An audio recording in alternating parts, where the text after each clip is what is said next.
Boa tarde, pessoal. Boa tarde, Campus Party, tudo bem? Primeiro, eu gostaria de agradecer o pessoal da Campus pelo convite, agradecer a presença de todos vocês aqui que estão nos escutando.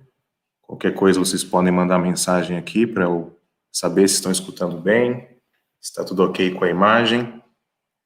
Bom, para começar me apresentando, meu nome é Fernando, eu sou instrutor de Mindfulness, sou advogado por formação e estou cursando psicologia no Mackenzie, em São Paulo, no terceiro ano. Eu tive o primeiro contato com o Mindfulness em 2016, depois de uma crise de ansiedade, onde um médico, dentre várias coisas que ele me indicou a prática do Mindfulness. Então, eu fiz o curso de 8 semanas, na época, fiz para mim, e eu vi o quanto aquela prática me ajudou, e resolvi fazer um curso de formação, esse da Unifesp, pela Mente Aberta, que me capacitou a dar o curso de qualidade de vida. Então, o Mindfulness baseado em redução de estresse e ansiedade. E desde então, desde 2017, eu levo o Mindfulness para empresas, faço palestras, agora nesse período de quarentena, lives, e também agora via Zoom, já que não dá para a gente fazer o curso presencialmente. Então, fazendo aqui uma breve apresentação, mas indo ao nosso assunto, que é Mindfulness. Afinal, o que é Mindfulness? É uma palavra nova para muita gente. Acredito que tem algumas pessoas que estão nos escutando que já ouviram falar, está bem alta, mas trazendo aqui uma definição de quem praticamente criou o programa. É simplesmente parar e estar presente. E isso é tudo. No caso, foi traduzido aqui no Brasil como atenção plena e consciência plena. Então, a gente pode entender Mindfulness como um estado mental de atenção plena. Então, é estar atento ao que eu estou fazendo. Eu posso estar Mindfulness bebendo uma água, praticando um esporte, tomando meu banho. Então, é estar atento ao diálogo, é estar atento ao momento que eu estou tomando banho, é estar atento ao momento que eu estou praticando aquele esporte, estar atento com o olhar que a gente fala curioso e com abertura. E aí vocês podem achar um pouco estranho eu estar falando isso, né? Falar, poxa, Fernando, o que você está falando não faz muito sentido. Eu estou aqui agora, né? Estamos todos aqui agora. Normalmente não é o que acontece. Normalmente a gente está só de corpo presente. Então eu gosto de trazer um estudo, que ele é de Harvard, que ele trouxe que quase metade do nosso tempo a gente está divagando. Então 47% do nosso tempo a gente passa entre divagações com ruminações passadas do que aconteceram, ou projeções do futuro, ou até mesmo julgando o presente. Então a gente está aqui nessa palestra e cada um na sua casa, acredito que todo mundo esteja em casa, né? De repente escuta uma música que veio de um carro lá de fora, e essa música lembra do show que você foi algum tempo atrás, e que lembra que agora não está podendo ter show, e pum, daqui a pouco você volta aqui para a nossa conversa. E alguns segundos depois, novamente passa o seu cãozinho ou o seu gato, e você lembra que tem que dar comida para ele, mas agora você está aqui e tenta voltar a sua atenção para cá. Acontece isso metade do nosso dia, segundo esse estudo. E para corroborar quantos são esses segundos que a gente passa de um foco atencional até começar devagar, tem um estudo do Canadá que traz para a gente que era um foco atencional até então de 13 segundos. Então, estamos conversando aqui, daqui 13 segundos, a gente divaga entre passado, futuro e julgamento do presente. Depois que eles fizeram esse estudo novamente, e já com toda essa evolução tecnológica, a gente vai falar um pouco, comprovaram que a média de foco atencional se reduziu para 8 segundos. Nessa mesma matéria, eles comparam esse tempo de foco atencional de um peixinho dourado. Então, em média, daqui a 8 segundos, a gente está aqui conversando, sua mente vai começar devagar. Você daqui a pouco vai trazer ela aqui de volta, sem nem perceber. Muito disso no automático. E não é demonizando a tecnologia, né, é ela que está podendo disponibilizar tudo isso para a gente agora nesse momento, né? Conversar com os nossos amigos, conversar com os nossos familiares que a gente não pode visitar de repente, poder ter a Campus Party totalmente virtual. Então, não é uma demonização da tecnologia, mas nós temos muita informação vindo. Então, quando a gente fala de um cérebro reptiliano, luta e fuga, que ele ainda é assim, essa quantidade de informação acaba trazendo ansiedade. Então, tem até um termo novo, que é o tecnoestresse, que é esse estresse, essa ansiedade decorrente do tanto de informação que a gente recebe.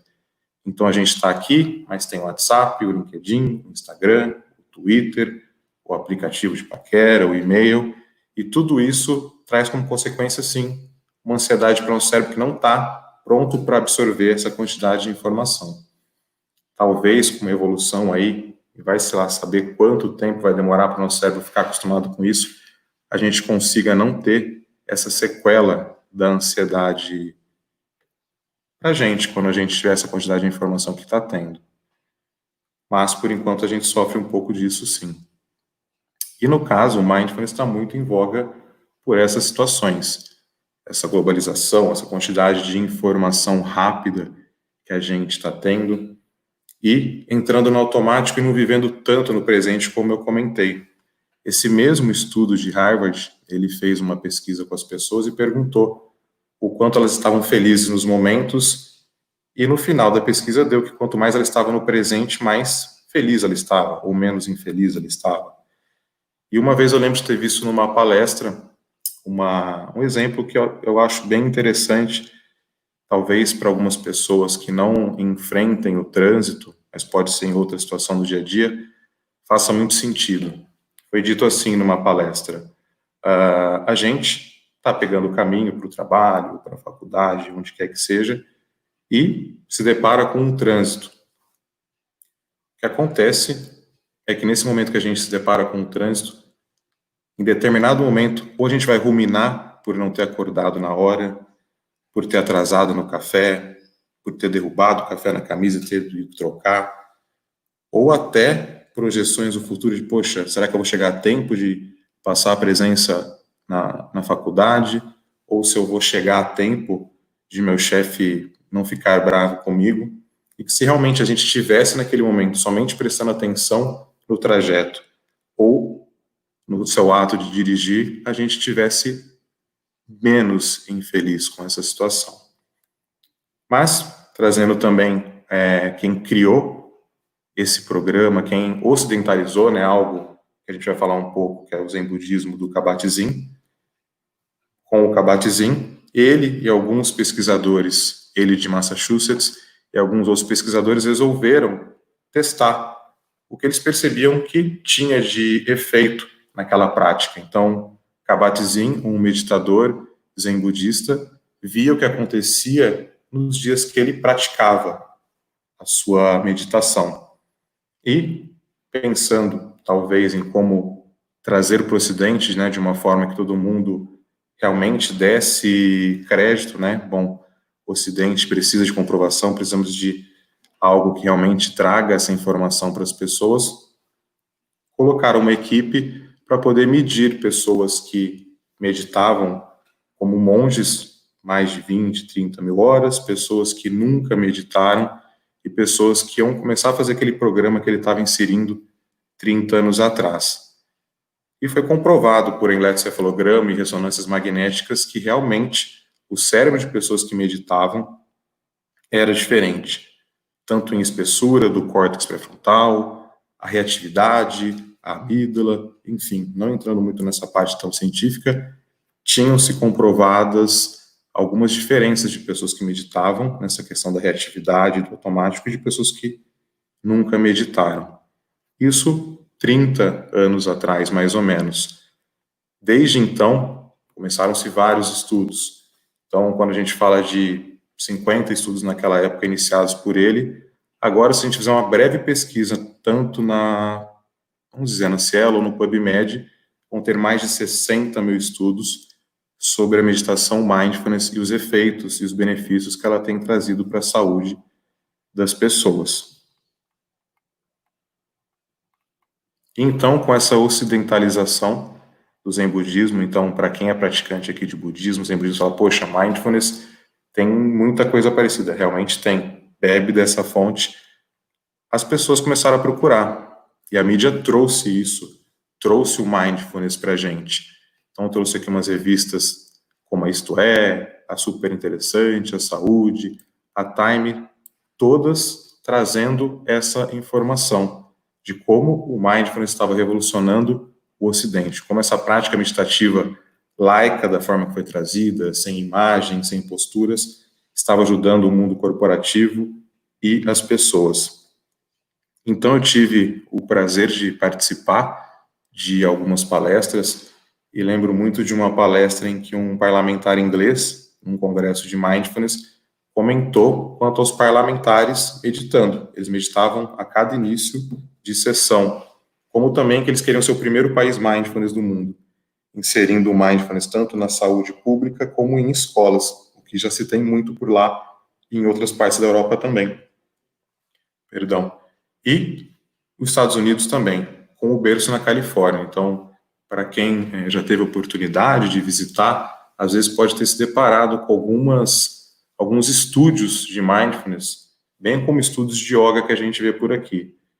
E no Brasil também tem sido aprofundado. A gente já vê algumas escolas em São Paulo e em alguns outros estados trazendo essa prática meditativa para a criançada e também tentativas de trazer o mindfulness para o nosso sistema de saúde.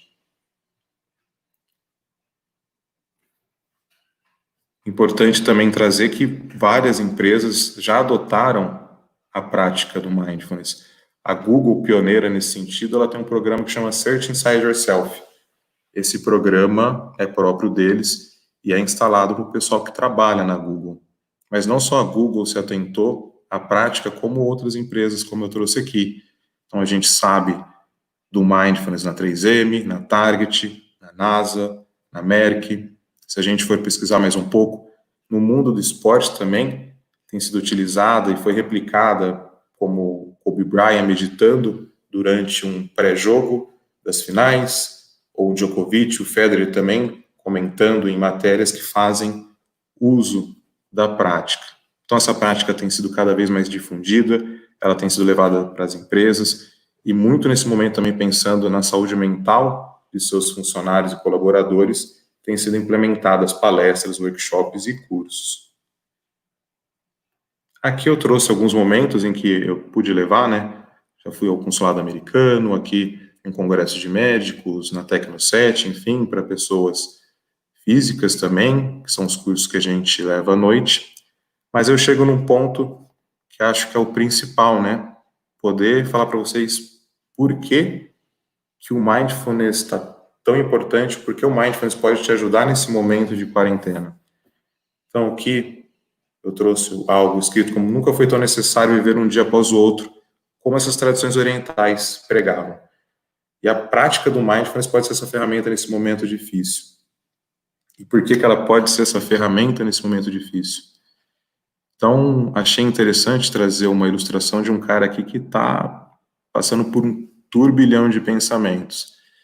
E eu estou pensando que esse carinha é um cara da atualidade, que no meio desse turbilhão de pensamentos, ele esteja com um que está no de todo mundo, coronavírus. Algo novo, algo que com certeza ninguém tenha passado, uma pandemia, e todas as incertezas que a pandemia pode trazer, né? Então, o tanto que a gente não tem controle de nada e o quanto que isso afeta a nossa saúde mental. Então, pensando um pouco nesse carinha aqui, a gente pode supor algumas coisas que ele esteja pensando. Então, de repente, quando será que essa pandemia vai acabar? E se não acabar? E se de repente eu pegar o coronavírus? E se meus familiares pegarem? E se alguém querido, algum ente querido, algum amigo querido morrer? Se de repente eu ficar desempregado, tá tendo muito corte, né? E se de repente eu não conseguir pagar minhas contas ou pagar meu aluguel? Não sei se vocês perceberam, mas são vários e se que a gente vai fazendo e automaticamente, até sem perceber. Então a gente automaticamente entra em loopings e em espirais negativas. E o que é comum de acontecer é a gente não perceber que entra nesses loopings. E tá nessas últimas instâncias igual esse amigo tá, tipo, e se eu morrer? E se eu perder o emprego? Normalmente a gente entra nesse looping. E de ruminação também, por que eu não fiz isso? Por que eu não trabalhei mais antes? Por que eu não guardei dinheiro? Então tudo isso vai acontecendo na nossa mente sem normalmente a gente ter uma percepção. E mindfulness é essa capacidade de perceber o que está acontecendo na nossa mente. E não é mudar o que está acontecendo, realmente o corona está aqui, está presente.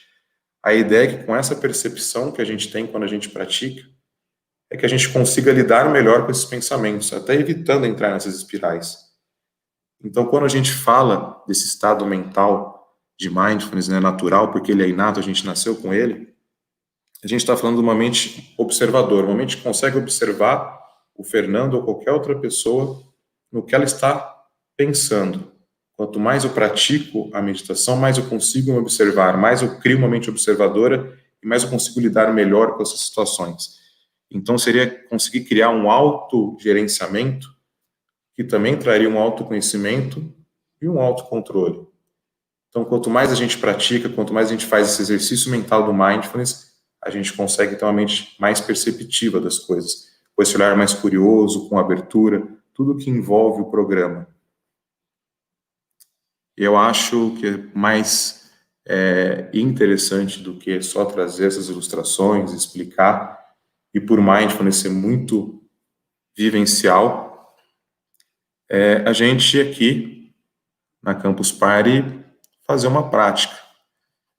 Então, queria convidar todos vocês a adotar uma postura para a gente fazer uma prática, um convite para quem quiser.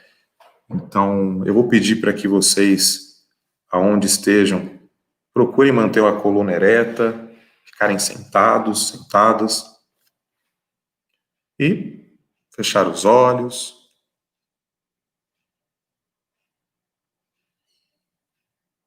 Tentar manter os ombros e dedos relaxados e trazer atenção ao ambiente, aos sons, temperatura do ambiente, percebendo esse ambiente como um todo.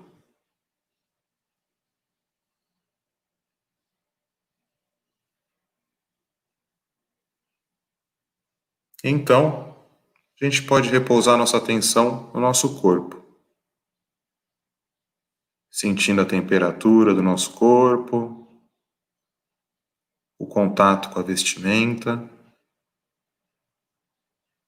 o contato com onde estamos sentados, a pressão desse contato, sentindo a gravidade fazendo o seu papel.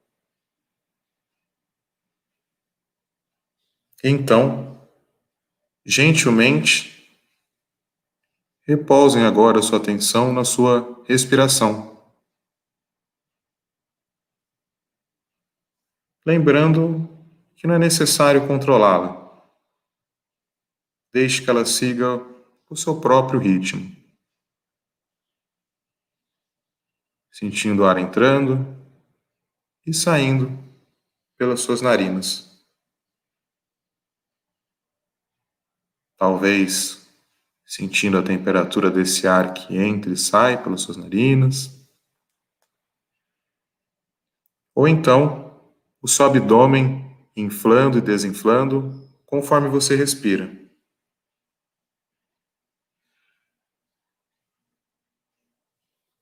E você pode perceber aonde sua respiração é mais proeminente, no seu tórax ou no seu abdômen.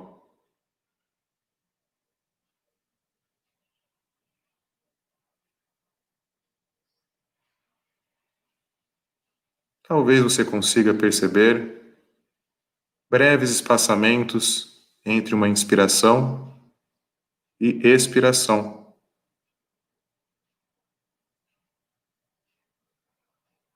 Ou até outras partes do seu corpo que se movimentam ao ato de respirar.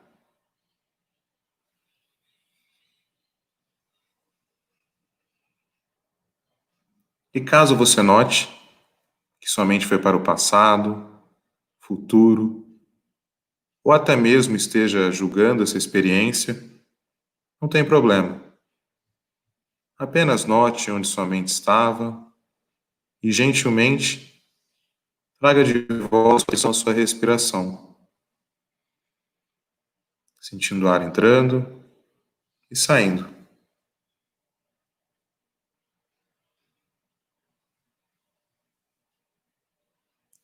Caso você queira, você pode tentar fazer todo o trajeto da sua respiração, desde o ar entrando pelas suas narinas e enchendo seus pulmões ao inspirar, e o ar saindo pelos seus pulmões e pelas suas narinas ao expirar.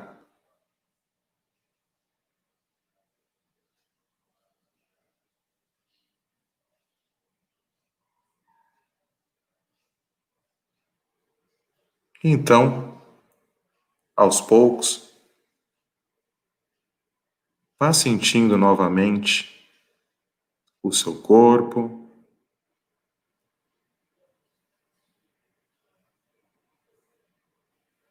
o contato do corpo com a cadeira ou com onde você estiver sentado, contato do seu corpo com sua vestimenta, a temperatura que seu corpo se encontra,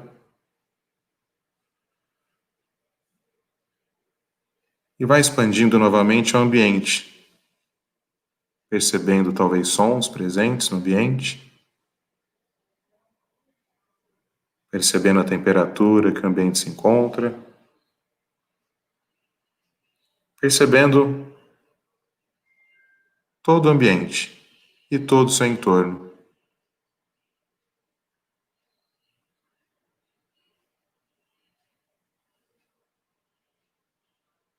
E então, aos poucos, vá fazendo movimentos que o seu corpo estiver pedindo, cabeça,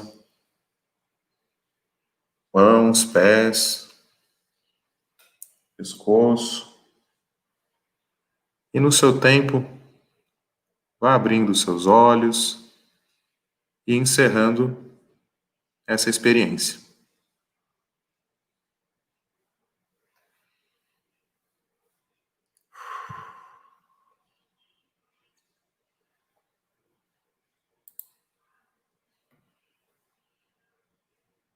Bom, pessoal, a gente acabou de fazer uma prática de atenção plena na respiração. E dentro de um programa de Mindfulness, a gente usa âncora em outras partes do corpo também. Então a gente usa muito o corpo como âncora. A gente usa um foco atencional. E acho que, como algum de vocês deve ter percebido, a mente divagou e de repente você trouxe de volta para a respiração e ela divagou novamente e você trouxe de volta para a sua respiração. E Mindfulness é esse exercício mental, essa musculação mental que a gente acabou de fazer e que a gente faz também com outras âncoras, como corpo, como sons, com pensamentos, com emoções. A gente usa várias âncoras durante as práticas meditativas próprias de Mindfulness. Lembrando que tem 1001 tipos de meditação, tá, gente? A do Mindfulness tem a sua específica. E, para encerrar, a gente tem um tempo um pouco curto aqui, dá para falar muito sobre o tema, mas vamos utilizar aqui para passar o máximo de informação para vocês. Os benefícios que têm sido cada vez mais comprovados por essas universidades e faculdades as mais renomadas e conhecidas, e saem até nas revistas como The Lancet, entre outras, são redução de ansiedade e fadiga, melhora da empatia, um maior rendimento no trabalho, por essa atenção, a questão do aumento da autocompaixão, redução de estresse e ansiedade, melhora da memória, muito isso porque, normalmente, as pessoas, não é que só melhora a memória, mas é que normalmente a gente está conversando com uma pessoa e não está a escutando. Então é normal que alguém venha no curso e fala, poxa, melhorou minha memória. Não é só que melhorou sua memória, mas é também que você estava atento ao que a pessoa estava falando. Então esse exercício mental deixa a gente com uma maior percepção de divagação, conseguindo trazer com mais facilidade essa atenção para as pessoas. Então, trazendo alguns dos benefícios para finalizar e deixando em aberto, gente, não vai dar tempo para poder responder dúvidas